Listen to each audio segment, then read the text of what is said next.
And by the Washington, D.C. GMC dealers, the model year closeout is on. Now get the best of remaining 2014 GMC models. Wiz getting set for Game 2 on the young season. Tonight, our Toyota Star Track features a couple of guys to keep a close eye on, Tobias Harris and Otto Porter. Well, Tobias Harris, a fourth-year guard out of Tennessee. He's hoping to sign a contract extension. Last year, the team's second leading scorer. Of course, with the loss of Jameer Nelson and Aaron Aflalo, he becomes the team's best offensive weapon. 2 nights ago in New Orleans, he had a team-high 25 points, made 50% of his shots, and had 8 rebounds to go with it. He's a tough player, both inside, has the strength for there, as well as the perimeter. Otto Porter's been playing well all summer long. Last night was no different. Played very solid basketball, whether he was shooting the ball, cutting to the basket, making good plays, as well as coming up with some offensive rebounds. Also had a steal. In 23 minutes, 4 of 7 from the field. Also had 6 trips to the line. They'll both be critical for their respective teams tonight. We'll have the starting lineups and the opening tip between the Wizards and Magic coming up from Orlando.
Orlando, Florida. The Wizards won twice here last year. Also beat the Magic twice at Verizon Center, sweeping the 4-game series.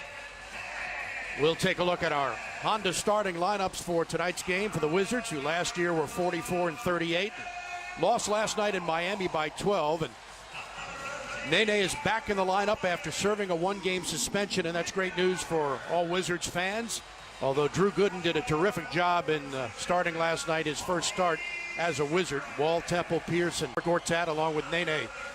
For Washington, the Magic were 23-59 last year. They lost their season opener at New Orleans a couple of nights ago.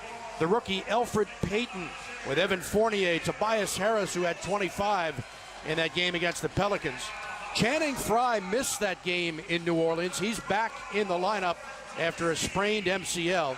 And Nikola Vucevic, who had 23 rebounds in the loss to the Pelicans. We got our first look in the regular season at Paul Pierce last night, Phil, and he was a solid performer. Yeah, very solid indeed in every aspect, whether it was getting to the rim, moving without the ball, seemed to do a very good job of picking the spots where he could cut, get some open shots, rebounded the ball well, and did a very good job on Luol Deng, who was held to 12 points. Well, the numbers for Paul Pierce in his first game for Washington as the Wizards try to even their record tonight at 1-1. Washington will be without Bradley Beal, still with the fractured wrist. It's been 20 days since that happened, and they were saying originally 4 to 6 weeks. So if it is 6 weeks, it'll be another 3, and he could easily miss the month of November. For more on Paul Pierce, however, let's bring in our sideline expert, Chris Miller. All right, Buck, thank you very much. Paul Pierce said last night after the game that this team is still searching for their identity. There's no excuses. Randy Whitman is one of these no-excuse coaches, but when you look at the fact that they didn't have Nene or DeJuan Blair last night, and they've gone through what they've gone through the preseason, it's understandable to see how the team played last night. They were competitive, but yet down the stretch couldn't make the plays. You heard Randy talk about the 50-50 balls. He said the one thing that we have to have with our identity is our defense. The last 2 years, they've been a top 10 team as it pertains to that. Drew Gooden co-signed that when I talked to him earlier today before the game. He said, listen, we have to be a defensive-minded team, and we have to produce when our numbers are called upon. Help is on the way, guys. Nene and Blair will play tonight. Hopefully we'll even get to see some Glenn Rice Jr., who didn't play as well last evening. So Randy Whitman was not happy about the fact that they didn't get the 50-50 balls, as Phil mentioned earlier, those loose balls that just sort of were out there, and Miami wound up with them. Beaten off the dribble, and guys getting to the rim was a big factor, getting in the paint and beating Washington. So Yeah, Randy, go ahead, I Phil. was going to say only 2 block shots if you take a look at the third season coach, Jacques Vaughn. But going back to the 50-50 balls, what they are they're those loose balls that are up for grabs. Anybody can get. They Right. can be the long rebounds or the awkward rebounds. We saw a lot of those coming off the rim in an awkward way. But you've got to get more than your fair share of those, especially when you're not shooting the ball well. And of course, the rebounding factor just only highlighted that problem. So we mentioned Bradley Beal still out. Martell Webster back in D.C. as he continues to rehab from the lower back surgery that he had on June 27th. Hoping to get Martell back perhaps in December. And this Orlando team without Victor Oladipo, the former DeMatha star, started off with a sprained knee and then fractured a bone in his face last week, and he is out for the foreseeable future. Unfortunate injury for him, coming off a near Rookie of the Year. Only Michael Carter Williams won that award, but he was right behind him, had an outstanding year. Well, last night, Washington committed 14 turnovers, and it led to 12 Miami points. They start the game here tonight with a miscue, and the Wizards get it right back. Nene takes the shot and a little bit short.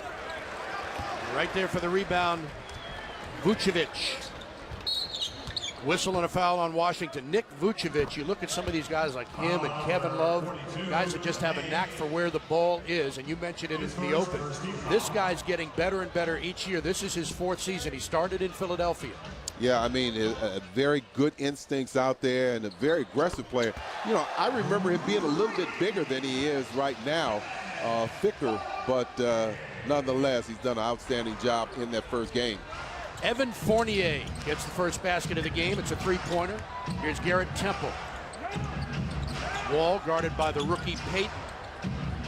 For Paul Pierce and Gortat with 5 to shoot. Faces up to take the jumper and hits. That was a good indication of what Randy Whitman likes. Paul Pierce didn't hold on to the ball at all. He saw the isolation down low with Gortat, quickly got in the ball, and he was able to deliver. The defense causes Fournier to travel. Gortat last night had 18 points and 7 rebounds. He was 7 for 14 from the field. Yeah, I mean, you have the isolation there. He's able to comfortably and calmly knock down that first shot. 3-2 early. Steve Buckhantz, Phil Chenier, Chris Miller, Jay Michael, our entire Comcast Sportsnet crew. Great to have you with us for game number 2. Gortat again, and he's called for traveling. Take a look at tonight's keys to the game presented by your Washington area GMC dealers. Hey, what do you know? We're going to go back to that term we just talked about. 50-50 balls. Washington has to get their more than their fair share of that. And to tell you what, last year, the Magic lost 30 games by 10 or more points. They want to keep these games a little closer. They lost by 17 the other night. Wizards saw a lot of that last night. Guys getting in the paint and to the rim. Evan Fournier got a nice screen, and he was able to drop it in. Wall misses his first shot. And here comes Orlando up 5-2. They lost their season opener in New Orleans 101-84. Heck of a move inside by the rookie Payton, and he draws the foul. They were led in that game by Tobias Harris, who had 25. We mentioned Vucevic with a remarkable 23 rebounds, along with 15 points and 4 blocks in that game. Boy, a beautiful spin move by Elfrid Payton out of Louisiana Lafayette. Read the notes about that. One of the players that come out of that school is Andrew Toney, one of the great shooters of all time, played with the 76ers on that championship team. It was Philadelphia that drafted this kid 10th overall this summer, then traded to Orlando for future first and second round picks. And he makes 1 of 2. Played 3 years in college at Louisiana Lafayette. He has a lot on his shoulders with Oladipo down and the veteran guards that they had last year moved on. Jameer Nelson and Aaron Aflalo. Yeah. Here's Wall. Goes to Temple for the open shot, good for 3. Garrett's playing that different role now. He's not